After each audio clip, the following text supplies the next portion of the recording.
ESPN 94.1 FM and AM 930 present The Drive. Brought to you by Huntington Federal Savings Bank. Local then, local now. Member FDIC. We're here this hour taking your phone calls at 877-420-TALK, 877-420-8255. Our phone lines brought to you by White Claw. Hard seltzer, it is made pure. Unfortunately, we do not have White Claw hard seltzer provided to us here on staff. That is an oversight we need to get corrected real quick here. Our text line is open as well, 304-523-2275. 304-523-2275. Paul Swann, your host for today's edition of The Drive on ESPN 94.1 and AM 930. Our producer, Ryan Sirk. It's been the Ryan Sirk week on the show because every day Ryan has come up with a way for us to talk about soccer. It's as if Chris Grassi, the head coach of the Marshall soccer team, has implanted him on this program to actually drive the conversation of soccer every single day. I mean, look, it's the off season. You guys can take a few weeks off. But coming up today on the program, Nathan Dossantos. He was drafted in the MLS Super Draft. He's top 50 pick, no big deal here. Just like 4 rounds, top 50 pick, going to go play with Orlando City SC Soccer Club. Orlando City Soccer Club. At least it's not Orlando City FC Football Club.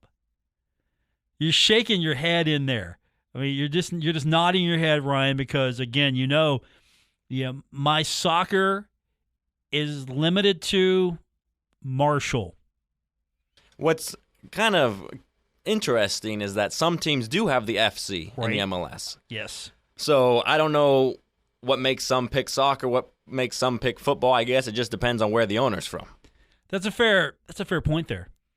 Yeah, you should have met me 20 years ago. I have mellowed out on soccer.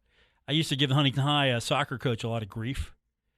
And somebody told me one time that he was asked, why do you go on Paul Swann's show? He just takes so many shots at soccer. And coach was like, that's the best exposure I can possibly get. What are you talking about here? Because he was in on it as well. So we're going to have Nathan come on with us here in the next few minutes. He's going to phone in. We appreciate that. Save him a trip to the studio today for a few minutes. And we're going to catch you up what happened with Marshall basketball. The women lose yesterday to North Texas. The men lose to North Texas as well. The men overcome a 10-point first-half deficit, still fall short in that contest. So we'll get your reaction on the text line again. That is 304-523-2275, 304-523-2275. Busy weekend for us tomorrow. Now, I need to remind you, if you are looking for the game tomorrow on radio, if you're going to listen to it, you want to make sure you're listening to 93.7 The Dog if you want to listen to the Marshall basketball game. Because on ESPN 94.1 and AM 930, it's going to be the Cincinnati Bengals taking on the Las Vegas Raiders. It's the first round of the playoffs. We've got that game for you. Go on the air at 3 o'clock. It's going to be a long night if the Bengals win because I'm sure there will be a lot of post-game reaction on that one. But we've got you covered with the NFL playoffs and the Cincinnati Bengals. But 3 o'clock is going to be our airtime tomorrow for the Bengals and the Raiders. It's right here on ESPN 94.1 and AM 930. Again, Marshall basketball only on 93.7 The Dog. So just wanted to make sure you knew that. Slight programming note here. And it might be the same way again the next week if the Bengals win.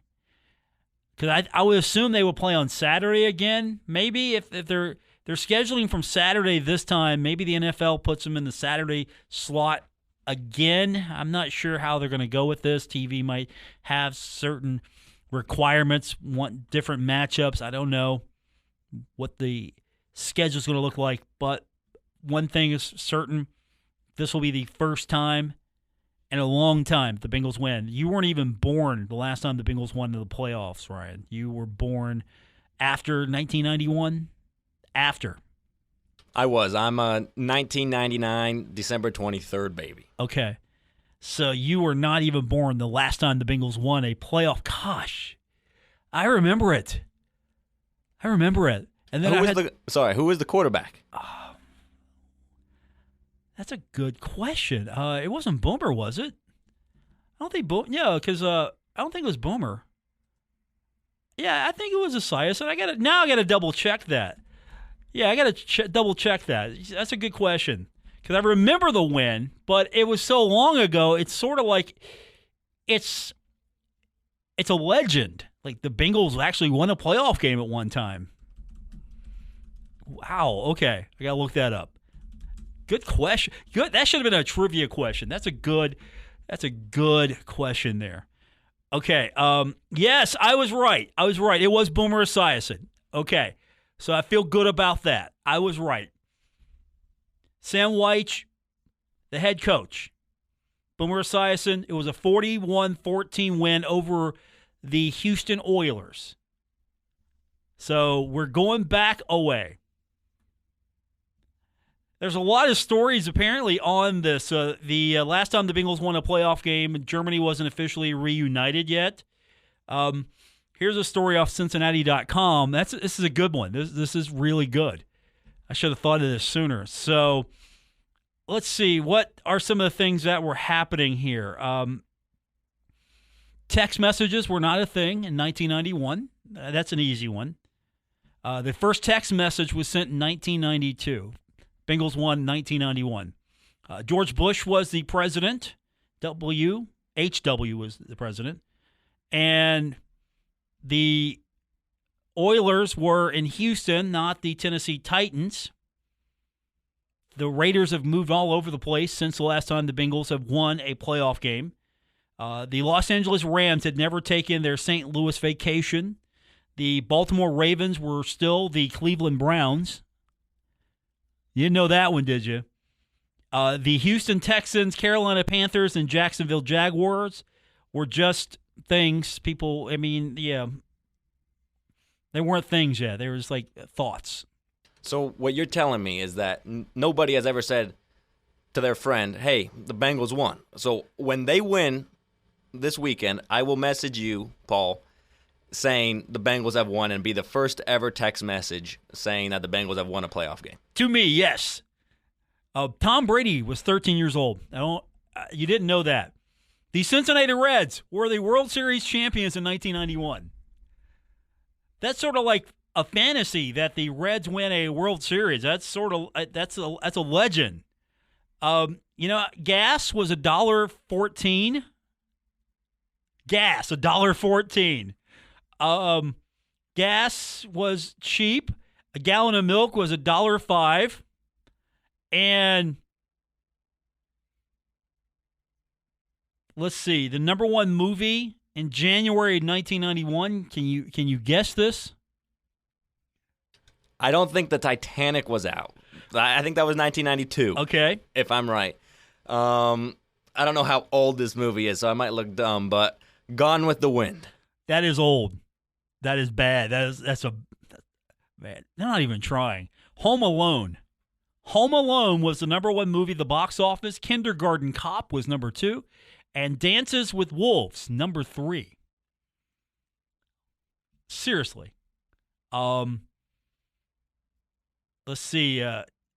Madonna's Justified My Love was a thing. Let's see. Trying to see if there's anything else here. I think that's enough going down memory lane here. 1991, last time the Bengals won a playoff game. Said you weren't even around yet. We'll have that game for you coming up 3 o'clock on Saturday right here on ESPN 94.1 and AM 930. When we continue, he is from Ontario, Canada, so he would not even know about the Cincinnati Bengals because they don't have football in Canada. You can call that Canadian football, but it's not. You can call it that. But Nathan Dossantos joins us on the other side of the break, ESPN 94.1 and AM 930. This is The Drive with Paul Swann on ESPN 94.1 FM and AM 930. Presented by Huntington Federal Savings Bank. We'll open the phone lines back up for you next segment. You You can join us on the Whitecall phone lines at 877-420-TALK, 877-420-8255. Our text line as well, open for you. 304-523-2275. We find out a couple of days ago that a couple of Marshall players from the soccer team drafted in the MLS Super Draft and selected 46th overall by Orlando City SC is Nathan Dossantos, and he joins us on the program now. And, of course, Nathan, we've been following along all week as we have brought into the fold just for the semester so we can get some credit grades. He thinks he's the greatest soccer player in Marshall soccer history in Ryan Sirk. Now, how would you describe his play? I mean, is he the greatest, Nathan? Do you think so? Maybe close? Nathan, are you with us? Yes, I am. There you are. There you are. So how would you grade Mr. Sirk's play? Now that he's behind the glass, he's doing more radio stuff. How would you grade his play? I mean, greatest of all time or close? He's definitely up there in terms of Marshall legends. He's definitely up there. I need to know some serious information on him, though, because we find out from Chris Grassi yesterday that when young Mr. Sirk was late, he would have to sing songs. How many times did he actually have to sing songs? And is it true? Was Coach just messing with us? Were they all Disney songs? That's a true thing. It's a rule for us. Anytime that somebody's late, they have to sing in front of the group. So everybody's had their fair share, and Sirk has as well, for sure. So more than once he had to sing. Was he any good at it? Definitely more than once, but I wouldn't say he's the greatest. Yeah. How you doing, man? You find out that you're selected 46th overall by Orlando City SC. What's that like for you to hear your name, to know that you have an opportunity now to go to the next level and to play for Orlando City? Yeah, I mean, it was actually a little bit of a surprise. I was actually just eating dinner with my roommate, and one of my friends from home texted me and said that he saw on Twitter. So I didn't know up until that point. But it's an amazing opportunity, to head down south and compete there at the next level. It's something I'm really proud of, and something I'm really excited for. What's the process been like for you since you found out? What's the communication like with the team? What are they saying to you? Or, how does this process go forth for you? Yeah, as of right now, I'm here in Huntington, and I'm flying out tomorrow. Just been, training with the boys for now here at Marshall, and going to go down there and start preseason next week and start training and get right into it. It's a quick transition. I was going to ask you, as far as your career at Marshall, it's been a fun one for sure. You've done a lot of things, you've accomplished a lot of things.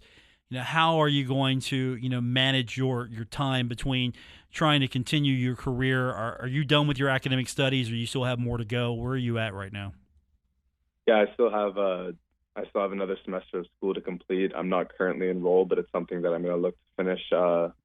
With some of the free time I have, either online or hopefully, in the off season. It looks like so.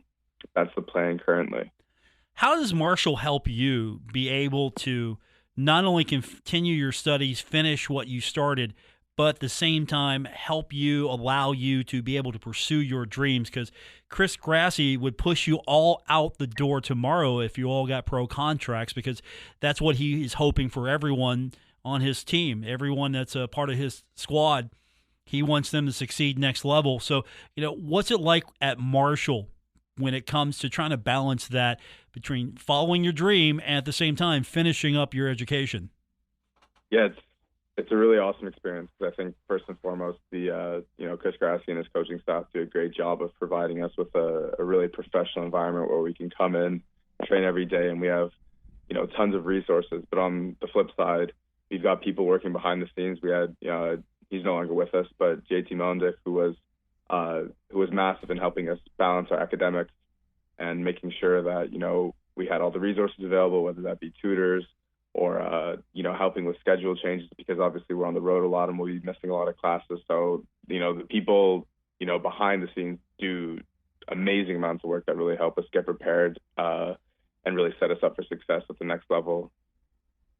Are you surprised that only a couple of players, including yourself, ended up drafted? I know there are a couple others that are looking at opportunities within MLS, but are you surprised that maybe you didn't see more players from Marshall end up being called, having their name said during this draft?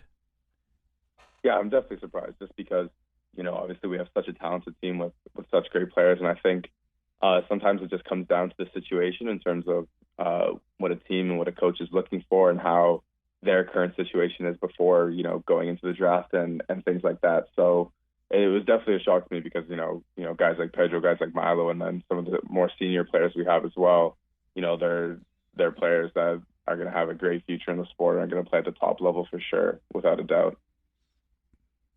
The good news I would gather, though, is as I learned about this as well, because MLS still has a far way to go before it's more mainstream outside of people who love the sport. Obviously, you love it. Ryan here producing the show, he loves it. He's on top of it all. But MLS has a long way to go here as far as maybe becoming more mainstream. But this isn't the only option. Some of those guys, if they don't maybe find a team in MLS, soccer, there are so many teams that need players. So really, this is a great opportunity for you, but this wasn't your only opportunity, I'm sure. Yeah, exactly. Like it's a world game, and especially a lot of our team who come from different countries, playing in different continents. There's tons of opportunity, whether that be here in America, in North America, or over in Europe, in Asia, in South America. So it's just really about being connected and, continuing to look for opportunities and going from there. Now, I'm kind of curious. You're from Ontario, and usually the primary sport in Canada would be hockey. So what made you fall in love with soccer over what, as far as I know, just from my years of loving hockey and following the sport, it's the first, third, fourth, fifth, and sixth sport in everyone's mind when it comes to what you talk about. What made you decide to follow your heart into soccer more than maybe pick up a sport like hockey, which I would think, that's what they tell you that you got to play, right? It's probably pushed down your throat. Hey, you got to play hockey. Yeah, I mean, growing up in Canada, you're surrounded by it. It's definitely a hockey crazy country, and the sport culture is really based around hockey. But actually, funny enough, I can't even skate. Both of my parents, they both immigrated to Canada when kind of they were in their late teens, early 20s. So they didn't have that traditional hockey upbringing or were immersed in that culture from a young age. But I just started playing soccer first, and I played basketball in high school, and I played some other sports, but soccer was always just what stuck and what I enjoyed most. How popular is soccer in say Ontario, in Canada? Is it a growing sport there as well? Yeah, it's massively growing, and we're entering now the third year of the Canadian Premier League, which is Canada's Canada's professional men's soccer league. So they're heading into their third season, and they're still looking to expand every year and bring in new teams, and it's something that's really exciting for the young kids to be able to look towards and work towards. Because when I was younger, you didn't have that. You only had the 3 MLS clubs that are based in Canada, and that was about it. If you would talk about that, because you transfer in, you come to Marshall, and soccer in the States is a little different than it is as far as structurally how you progress. I mean, you don't have college soccer in most countries. That's more of a North American thing. So how is that structure here in the States, what you've gone through, and how is it different, and how is it changing in Canada? And as you mentioned, there's more opportunity now than you had. Yeah, I think, Canada's actually adopted quite a similar system to the U.S. Like how the United States has NCAA, we have what's called U Sports, and it's the national kind of collegiate league for all sports. And with this new professional men's soccer league, we now have a draft as well, which actually be taking place at the end of January. So Canadian kids who choose to stay in Canada now have that opportunity as well. And I think it's been really introduced to try and keep Canadian players at home and playing in Canadian colleges, whereas traditionally the best players would come down to the U.S. to play at these universities and have the opportunity here. So is this more of this is the professional league, though? The Premier League would be the professional side of this. And Yes. is it structured similarly to how Canadian football is, where, the roster spots are going to primarily be, native Canadians with a few spots open for international players? Yeah, similar to most leagues around the world, you have, teams or nations, they want their domestic clubs to be, primarily made up of players from that country, and then they keep a certain amount of roster spots open for international players. So it works the same way in Canada, yes. What are you looking for as far as your professional career? Are you looking to start in MLS and then work your way to maybe one of the European clubs? Or are you considering maybe going back home if that's where it works out for you? What's your ultimate aspiration? I mean, my goal is just to play as long as I can and to continue enjoying it. I've been lucky enough to get to live in a couple places across the U.S. And in Canada, and just because of this game, continue to travel and get new experiences. So I'm just looking forward to going wherever it takes me and taking it one day at a time for sure. Nathan Dossantos joins us, and of course, we could go down all your list of accolades during your career. It's a long list, and it's well typed out here by Mr. Sirk. He typed it all out, and I'm sitting here, just going down the list and remembering when these moments happen, like Defensive Player of the Year, first team all conference. You go down the list and you bring back so many good memories. Do you wish that you could stick around longer? I mean, is it time for you to make this leap here, or do you wish you could maybe go back and do it just one more year? Where are you at right now as far as transitioning between college and professional? Yeah, I think personally I'm ready to make the jump and to move on to kind of the next step in my career. But simultaneously, I have so much love and for this team and for these guys that I've got to play with, the coaching staff, the school, and the community. They've had such a huge impact on myself, and that's something I'm always going to be grateful for. How do you feel personally? The impact that you had, the things that you did. I mean, not only did you win a national championship, but you, along with your teammates, you created something here. You built something. This wasn't just showing up, having a good team, winning a national championship. You really created something here along with Chris Grassi and your teammates. You remember, maybe probably when you started here, where it is now. It's grown. It's a lot more exciting to see the crowds that show up for a Marshall soccer match, and that wasn't happening a few years ago. Definitely. I actually, when I played at my first university in Pittsburgh, I played my first official collegiate game against Marshall in Huntington, and I think there might have been maybe 100 people in the stands compared to this fall playing against West Virginia, and I think we were over 3,000. So that transition, that change, it just shows how much what this group was able to accomplish in terms of success on the field, but also, building a soccer community, in West Virginia, which many people, I think, would not expect. Nathan Dossantos joins us, and that was going to be my next point. West Virginia has turned in of all places, West Virginia has turned into such a soccer hotbed. I was going to say hockey. Huntington, West Virginia is a hockey hotbed only because of me, but it's turned into a soccer hotbed.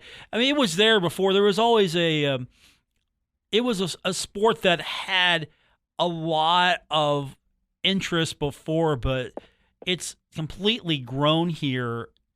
I mean, what are you looking for in the next few years as you look back and your pro career continues and you look back fondly at what's happening in Huntington and Marshall? What are you hoping for the future, for the next generation of players to come in to kind of build off what you set? Yeah, I mean, I think the goal would then be to have kids growing up in West Virginia and want to play for Marshall. And I think when I look back and I think about the impact our group was able to have on the community and coaching a lot of these kids and local teams, and them telling us that one day they want to play for Marshall. And I think I can't speak for past generations, but this impact we've had and this positive influence hopefully on these kids, like I think looking towards the future, having, Marshall, West Virginia be made up of a lot of kids that are in state and homegrown and really representing and playing at the highest level and maintaining that culture of excellence. Nathan Dossantos joins us. So before you have to head off to Orlando City, I know it's a terrible destination. The weather's going to be horrid. In Right. Orlando, I mean, you're going to miss out on all the snow here once again, and I hate that for you. But is there anything that maybe you would like to say to someone listening? This is maybe your final opportunity to talk to someone for a long time. Is there anything you would want to say or express? I just want to say thank you, to Huntington and the Marshall community, for always supporting our boys. And, even this season, it didn't end on the highest of highs compared to last spring. But, I'm confident that this program is going to, just get better and better. And I know that we've kind of reached the highest of highs, but I think, we're prepared and we're set up for the future, and just keep coming, just keep coming down to the vet and enjoying games and participating. And, that's all I can say. I'm grateful for all our fans and the community. Nathan Dossantos joins us. Before you go, any advice for me on how to handle Mr. Cirque here? I've got him for several weeks. I've got him for the full semester. I'm going to be spending a lot of time with him. So what do I need to know, or how do I need to handle him? I can't give you too much advice on that. If he's showing up late, anything like that, you might want to impose that singing rule, because I think that's something that'll make sure he's on time and, on his toes. He showed up 10, 15 minutes early the first day I had him. The second day he showed up about 5 minutes early, and then today he was like a minute and a half early. So I can't wait. I am waiting to impose that. He knows that's a rule here now, especially with the Disney song selection that apparently he's well known for. So yes, he is. You're not going to get it easy, Brian. No easiness here for you. I shouldn't have had Chris come on the show, because now I know, now the city of Huntington knows that I can sing Disney songs. We'd have found out anyway, right, Nathan? You would have busted him somehow if I didn't. Exactly. Nathan, good luck. Congratulations. Looking forward to seeing what you can do for Orlando City. I think it's going to be fun to start counting all the Marshall players that make it to the MLS, and you're part of that wave that we're all excited for. Thank you, guys. Thank you for having me. I appreciate it. Nathan Dossantos joining us. Can't skate. That's why he's not playing hockey. Can't skate. Exactly. We'll talk to Nathan soon. We're going to take a quick timeout. We'll come back, and we will continue on with today's edition of The Drive, ESPN 94.1 at AM 930.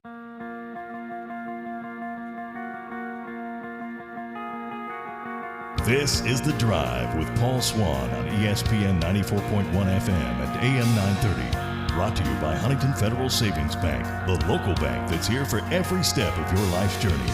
Member FDIC. Our phone line also this hour brought to you by White Claw Hard Seltzer, made pure. 877-420-TALK. That's 877-420-8255. Paul Swann, your host for today's edition of The Drive on ESPN 94.1 AM 930. Coming up tomorrow, the Thundering Herd looking to get win number 1 in Conference USA play. Still haven't found that win yet. Marshall's now in the midst of a 6-game losing streak. Thundering Herd fell short yesterday, 69-65 against the North Texas Mean Green. Tavion Kinsey, he looked like Tavion Kinsey to a degree. 29 points, 5 rebounds, 5 assists, made 10 of his 19 attempts from the field. He was 8 of 9 from the free throw line. He looked pretty Tavion-like. Darius George, I liked his game, 18 points. The Thundering Herd just couldn't get it done. I mean, you dig yourself a hole. First place, you dig yourself a hole and you have to fight to get out of that deficit. And there was an opportunity for Marshall to win this one. I mean, that's the thing. You can take a few things away from it, a little bit more positive. 3-point shot, still a work in progress. Texter writes, too bad it's basketball season and us Herd fans have nothing to talk about. Good grief. I mean, there's things to talk about. It's just I don't think they're things that we want to talk about. That's the problem. there are things that we don't want to talk about because of the fact that they just haven't found the right lineup. The chemistry's not there. Yeah, maybe the team is a year away from being better than it is, playing tentative. Maybe, you're still trying to figure it out. We're here in the conference play now, and you're still trying to figure it out. And so how much of that is, Dan's got to change it up. He's got to figure it out. He's got to change it up. And how much of that is, some of these guys, maybe you thought better of them than they actually are. And you hate saying that. You don't want to talk that way. But there's got to be something here, because you got to find a core group of guys that just want to go out and play. Coaches talked about this. You got to get guys who can just go out and they take the coaching. You don't have to try to figure this stuff out. But at the same time, someone's got to step up. You got to have. Keith Morehouse asked that question yesterday during the postgame.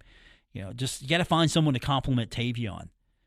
Somebody to come out there and compliment him. And you got to have more than just Tavion, Darius, Obina. You need a better game from him, because we expect it now. It's not that you're criticizing what he did because he just didn't perform well. It's like, hey, look, you've done better. We've seen it. We know what you're capable of. You got to do more of that, and you got to see more from Andrew Taylor as well. So again, we'll see what Dan comes up with tomorrow. Final game of the homestand, taking on Rice. We'll have it for you right here on the radio. It's going to be on 93.7 The Dog. I just want to point that out as we got Bengals football tomorrow. The Bengals taking on the Las Vegas Raiders. It's going to be interesting on Saturday, to say the least. Can the Bengals win its first playoff game since 1991? And can the Herd win a Conference USA matchup? It's going to be difficult, to say the least. I was looking at some metrics today. I got a couple of newsletters I get that the metric stuff again.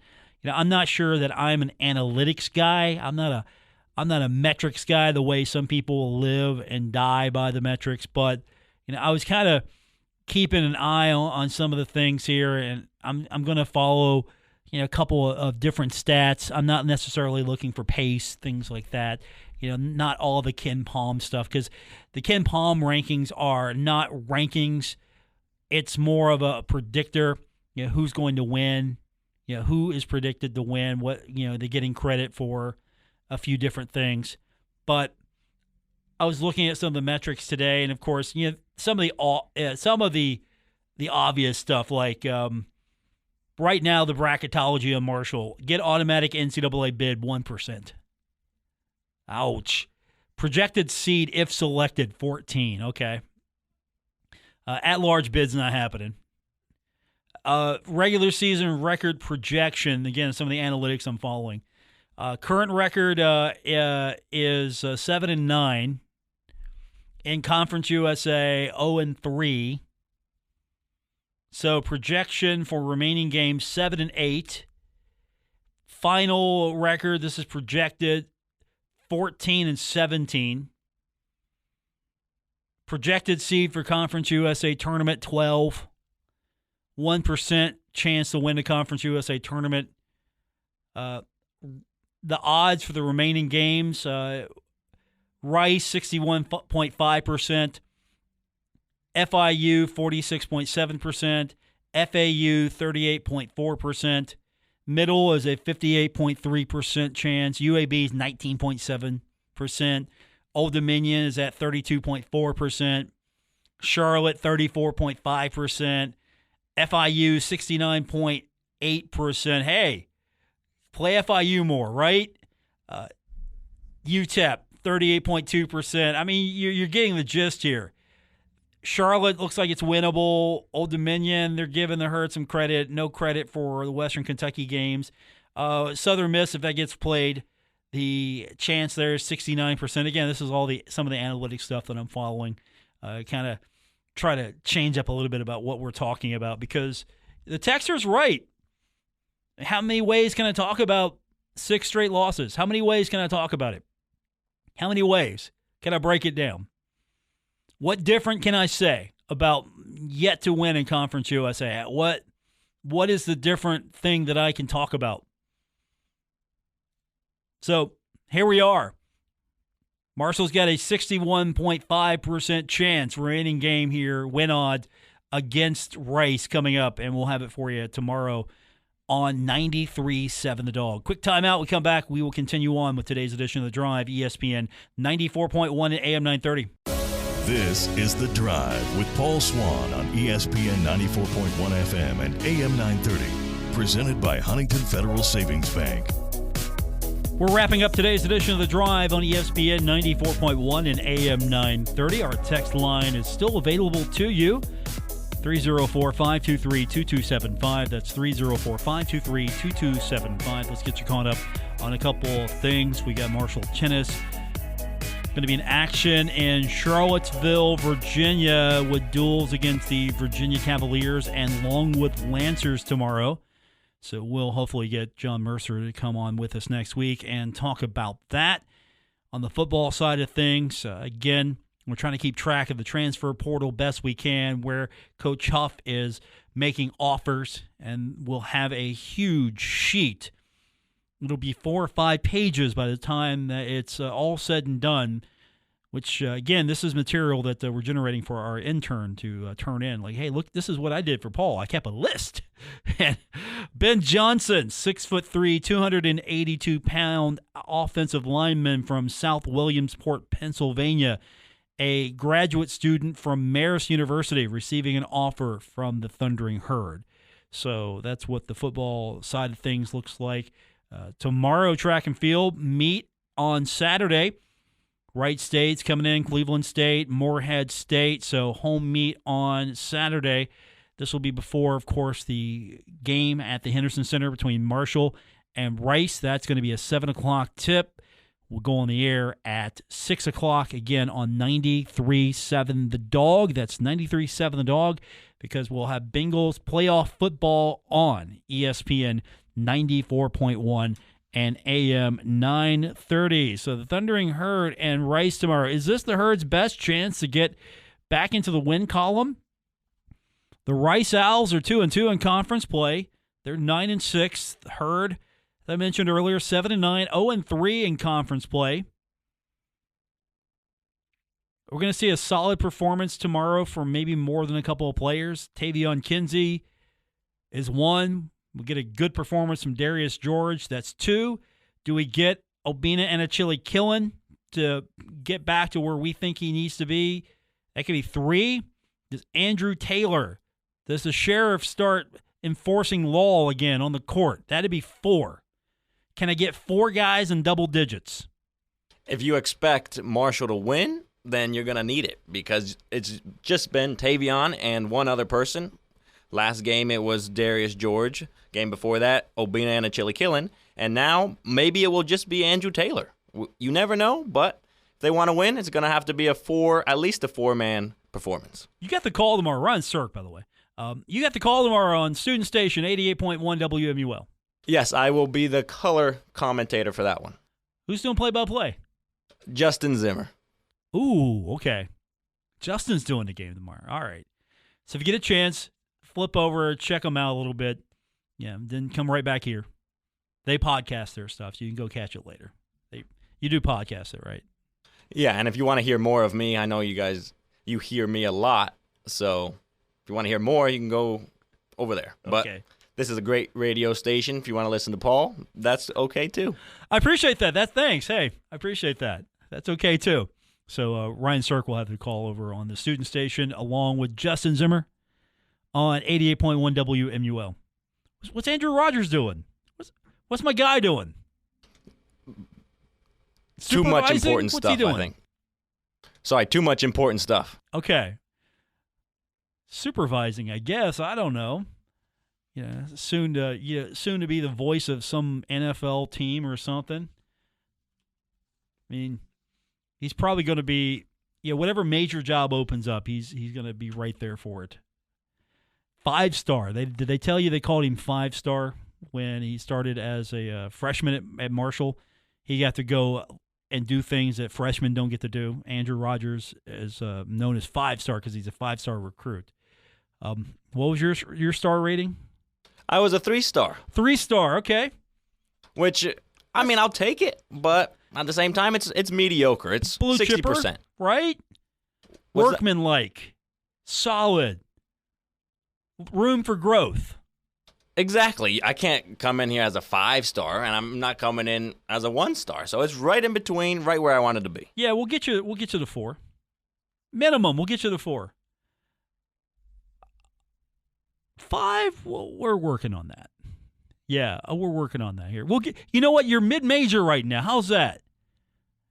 That's a great term. It's not insulting, but it's derogatory all at the same time. You're mid-major. That's one way to put it, I guess. Yeah, he's mid-major. Andrew Rogers is P5 all the way. Ryan Serkey's mid-major. Don't let him call you mid-major. Don't give him any ideas. Fair enough. Don't let him call you mid-major. Basketball action tomorrow. It's on the radio. We'll have it for you here. Then Monday, we're going to be all snowed in.